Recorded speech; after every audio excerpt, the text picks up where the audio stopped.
Yan, magandang ulan sa inyo mga kalibre. So, meron tayong TCL dito na i-repair. So, ang error nito ay EO error. So, magbibigay lang tayo ng konting tips dito sa error ng indoor. So, ito, napunta na ito ng service center.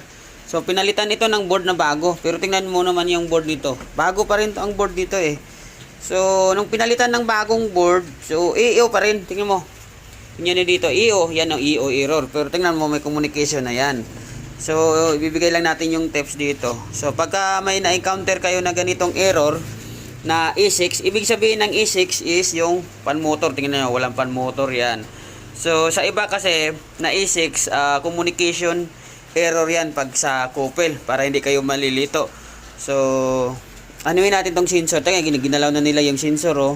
So, titingnan natin yung sensor nito, kung anong error ng sensor, para may konting tips tayo dito mga kalibre, para malalaman nyo na lang.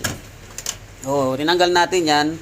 So, antayin natin kung ano pang error na labas. E6, yan, E1.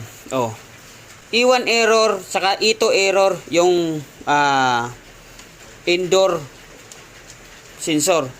So, yun, tatlong error ang lumabas ngayon. Yung isa, EO error, communication, yung E1 saka E2, so ito yung sensor. So yung E6, so ito yung pan motor ang problema. So re-repair na natin to. Ito konting tips lang sa baka may maka-encounter kayo na floor mounted na ganyan ang error na lalabas. So mayroon na kayong idea mga kalibre. Ayos. So ito mga kalibre, binalik na natin, nilagyan na natin to ng pan motor. Saka binalik natin yung sensor. So ito yung pan motor is good to. Ito kasi yung pang testing ko eh. So ang pinaka error talaga dito, EO error, kahit pinalitan nila ng bagong board. So isaksak muna natin to mga kalibre. Yun, mag-start na tayo ng basic tutorial natin dito sa upload natin, kaya abangan nyo mga kalibre. So, floor mounted to floor mounted na TCL. So kabago-bago pa ng board oh. So, yan yan, gumana na yung pan motor mga kalibre. So, abangan natin kung babalik pa yung EO o babalik yung E6. So, yun. E1 saka E2 sensor sa indoor ang problema. E6 so sa pan motor sa indoor mga kalibre. So, yan. Antayin na lang natin na mag-EO tapos re-repair natin to. So, ang EO, ibig sabihin, communication error. So, ito, okay naman tong wirings natin. Okay yan ang wirings natin kasi itong wire na to, communication, itong pang testing ko.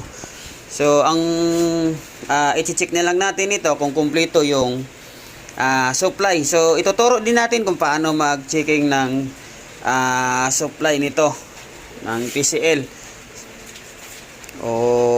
Pag okay ang supply mga kalibre, konting tips lang. So dito tayo sa signal. Itong signal, titingnan natin dito yung kadugtong nito sa signal. Ito yung may mga diode, resistor, tsaka optocoupler. Yun, konting tips lang mga kalibre.